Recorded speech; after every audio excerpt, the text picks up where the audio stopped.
आज का टॉपिक बहुत अच्छा है, बड़ा मजा आने वाला पढ़ने में। Catalytic properties of transition element एक मोस्ट इंपोर्टेंट टॉपिक है बेसिक 5th सेमेस्टर केमिस्ट्री का। यूनिट 4 है केमिस्ट्री ऑफ ट्रांजिशन एलिमेंट। तो मैं स्टार्ट कर देता हूँ यार बिना समय गंवाए, catalytic properties of transition element. चलो सब लो catalytic, okay sir, catalytic properties.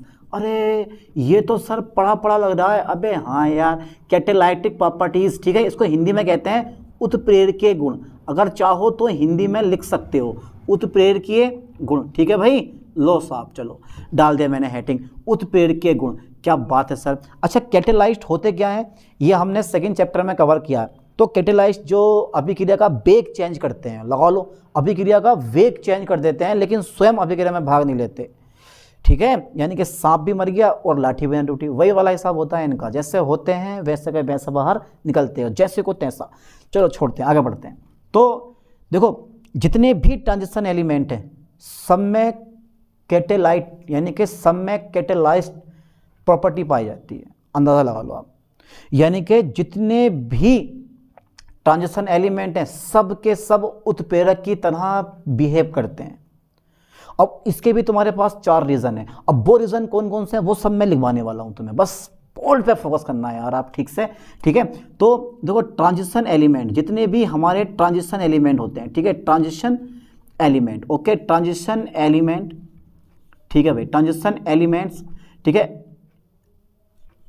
एक उत्प्रेरक, इसे बोलते हैं हम कैटालाइस्ट, कैटालाइस्ट का गुण रखते हैं। यानी कि मैं लिखवा दे रहा हूं, चलो ट्रांजिशन एलिमेंट्स एक कैटालाइस्ट का गुण रखते हैं, ठीक है साहब, गुण रखते हैं। देखो हमें क्या चाहिए, हमें विद थ्योरी चाहिए, क्योंकि हमें पेपर में लिख के आना है, ना कि हमें पेपर में लिख के आना खाली समझना ही नहीं है, हमें लिखने का तरीका भी आना चाहिए। इसलिए मैं बोर्ड पे लिखवा के आप लोगों को समझाता हूँ कि यार ये चीज़ें होती हैं ऐसे ऐसे। तो ये ट्रांजिशन एलिमेंट एक कैटालाइस्ट का गुण रखते हैं, ठीक है। इसके निम्नलिखित कारण है, इसके निम्नलिखित कारण है, ठीक है, इसके निम्नलिखित कारण। चलो साफ देखते हैं, इसके निम्नलिखित कारण है, इसके निम्नलिखित कारण। अच्छा सर पहला कारण क्या होगा, देखो पहला रीज़न क्या होता है, पहला रीज़न होता है तुम्हारे पास इनकम्प्लीट n-1d ऑर्बिटल, यानी कि presence of incomplete n-1d orbital. दूसरा होता है तुम्हारे पास लार्ज सरफेस एरिया। थर्ड होता है तुम्हारे पास वेरिएबल ऑक्सीडेशन स्टेट। और फोर्थ होता है ability to form complex compound.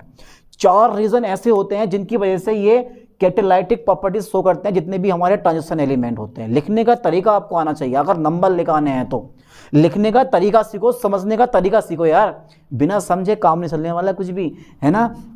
तो मेरे पास क्या है पहला पॉइंट, प्रेजेंस ऑफ, ठीक है भाई, प्रेजेंस ऑफ, ठीक है भाई, प्रेजेंस ऑफ इनकम्प्लीट, ठीक है sir, incomplete, presence of incomplete, okay okay okay, incomplete n-1d orbital, okay, n-1d orbital, पहला नंबर मिल गया। अच्छा दूसरा नंबर, खास पॉइंट बेटे ये वाला होता, बस विशेष तौर पे इस लाइन पे ध्यान देना, large surface area, large surface area, large surface area, second number बड़ा ज़रूरी है, बहुत काम की चीज़ है। जितना सरफेस एरिया बड़ा होगा रिएक्टेंट उतने ज़्यादा अधिशोषित होंगे और अभिक्रिया उतनी फास्ट होगी। ये आपने हेट्रोजीनियस कैटालाइसिस जब मैंने पढ़ाया था तो आपने इस चीज़ को पढ़ा होगा। अच्छा थर्ड नंबर कौन सा है मेरे पास, थर्ड नंबर है variable oxidation state, variable oxidation state, okay, variable oxidation state, ठीक है। ये क्वालिटी ओनली ट्रांजिशन एलिमेंट में पाई जाती है और किसी एलिमेंट में नहीं पाई जाती। तभी तो यार ट्रांजिशन एलिमेंट सबसे अलग हैं, बिल्कुल जुदा हैं, सबसे खफा हैं। कौन, ट्रांजिशन एलिमेंट, इनकी बात ही स्पेशल होती है एकदम, है ना। तो अब मेरे पास फोर्थ नंबर आता है एबिलिटी, ध्यान देना लाइन पे, ability to form complex compound, ठीक है, संकुल, कॉम्प्लेक्सेस, ओके। ये 4 रीज़न होते हैं मेरे दोस्त।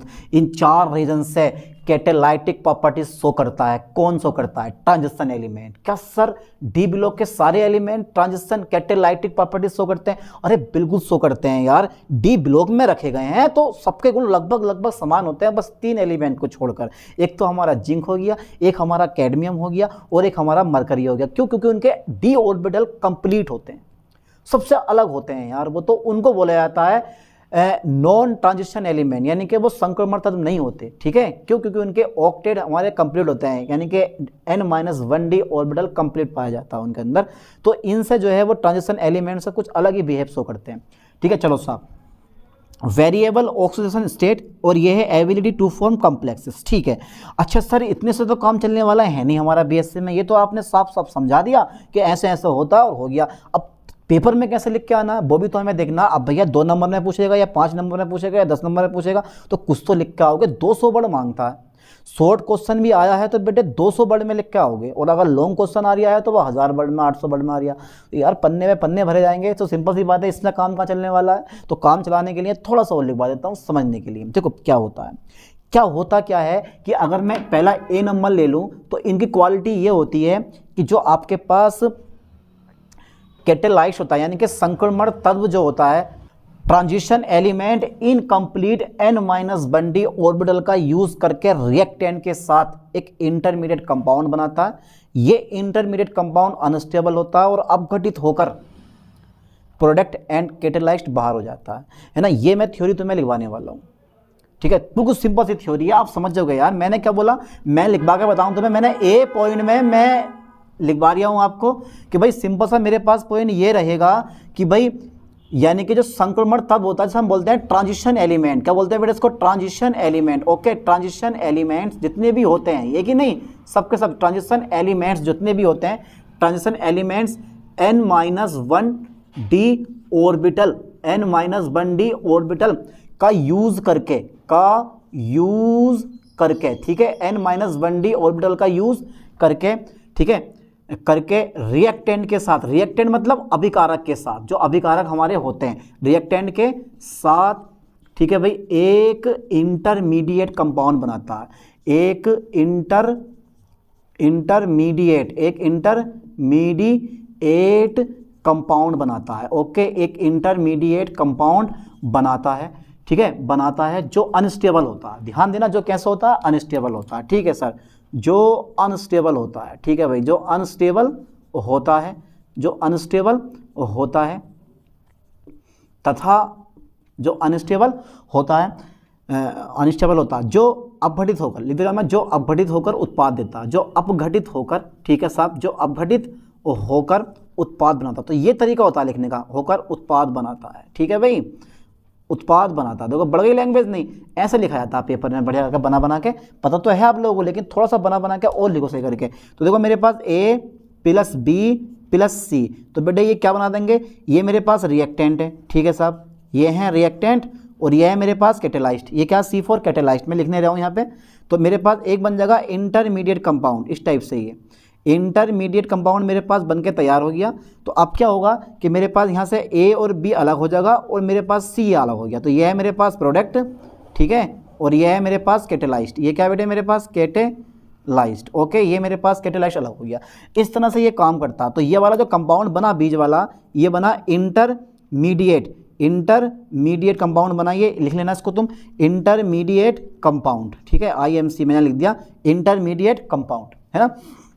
तो मैं एक बार और बताऊं, मैंने बोला है कि जो मेरे पास ट्रांजिशन एलिमेंट होते हैं जिसको हम कैटेलाइस्ट कह सकते हैं, वो रिएक्टेंट को क्या करता है, रिएक्टेंट के साथ अपने n-1d ऑर्बिटल का यूज़ करके क्या बनाता है, एक इंटरमीडिएट कंपाउंड बनाता है जो अनस्टेबल होता है और अपघटित होकर हमारे पास क्या देता है, प्रोडक्ट देता है, और हमारा जो कैटेलाइस्ट होता है वो बाहर हो जाता है। एक खास बात और पाई जाती है इसके अंदर।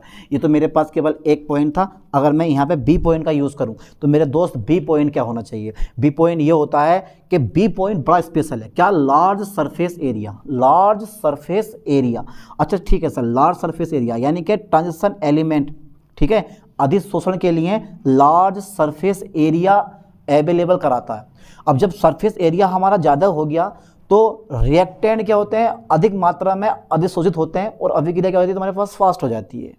समझ लो चीज़ को, यानी कि मैं यहाँ पे ये लाइन लिखने वाला हूँ कि इसमें मैं लिखने वाला हूँ कि ट्रांजिशन एलिमेंट, ठीक है, कौन सा एलिमेंट बेटे, ट्रांजिशन एलिमेंट, ठीक है, लाइन पे ध्यान देना, ट्रांजिशन एलिमेंट, ठीक है सर, ट्रांजिशन एलिमेंट जो होता है हमारे ट्रांजिशन एलिमेंट्स, ठीक है, अधिशोषण के लिए, ठीक है सर, अधिशोषण के लिए, ठीक है, के लिए large surface area, large surface area, ठीक है, अवेलेबल कराते हैं। क्या करवाते हैं? अवेलेबल कराते हैं, ठीक है, लार्ज सरफेस एरिया अवेलेबल कराते हैं।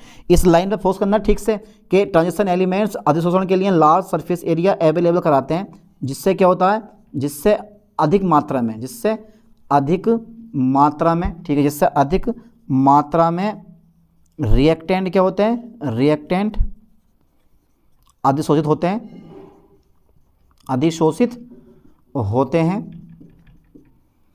तथा अभिक्रिया कैसी होती है? फास्ट हो जाती है। तथा अभिक्रिया कैसी होती है बेटे? फास्ट हो जाती है। अभिक्रिया फास्ट हो जाती है, ठीक है। बस ये छोटी सी चीज़ें थी, हो गया। और दूसरा पॉइंट ये है कि भैया ये जो तुम्हारे पास कैटालाइटिक प्रॉपर्टीज कुछ वेरिएबल ऑक्सीडेशन स्टेट, यानी कि जो डी ब्लॉक के एलिमेंट होते हैं, यानी कि ट्रांजिशन एलिमेंट होते हैं, वो सब के सब वेरिएबल परिवर्ती ऑक्सीकरण अवस्था शो करते हैं। ये भी एक बहुत बड़ा रीज़न होता है, क्योंकि यार ये अपना अंदाज़ा लगा सकते हो, आप खुद सोच सकते हो कि जो एलिमेंट एक एक इलेक्ट्रॉन ग्रहण करने में दिक्कत पड़ती है, यहाँ पर वहाँ पर ये जो एलिमेंट होते हैं वो एक नहीं, दो नहीं, 10 नहीं, 12 इलेक्ट्रॉन एडजस्ट कर लेते हैं अपने अंदर। तो कुछ तो खासियत है इनके अंदर यार, डी ब्लॉक एलिमेंट के अंदर या ट्रांजिशन एलिमेंट के अंदर। आप अब सोडियम उठा लो, आप सोडियम उठा लो, वहाँ पे आपको एक इलेक्ट्रॉन डालना भारी पड़ जाएगा। आप क्लोरीन उठा लो, वहाँ पे आपको एक इलेक्ट्रॉन डालना भारी पड़ जाएगा। लेकिन ये 10-10, 12 इलेक्ट्रॉनों को एडजस्ट करके कम्प्लेक्स कंपाउंड बनाए फिर रहे हैं। अब लगा लो कितने बड़े पावरफुल ये एलिमेंट होते हैं, ट्रांजिशन एलिमेंट होते हैं। तो इनकी क्वालिटी अलग होती है, इनकी खासियत अलग होती है, इनके जैसा कोई नहीं बिल्कुल, ऐसा माना चलो आप। लेकिन ये माना जाता है कि हर एक एलिमेंट अपने आप में अलग ही होता है यार, ठीक है। तो ये टॉपिक आपके समझ में आ गया होगा। एक इजी टॉपिक है, समझ लेना, पेपर में पूछा जाता है, ठीक है, catalytic properties of transition element. तो अब मिलते हैं एक ऐसे नए टॉपिक के साथ नई वीडियो में। थैंक्स।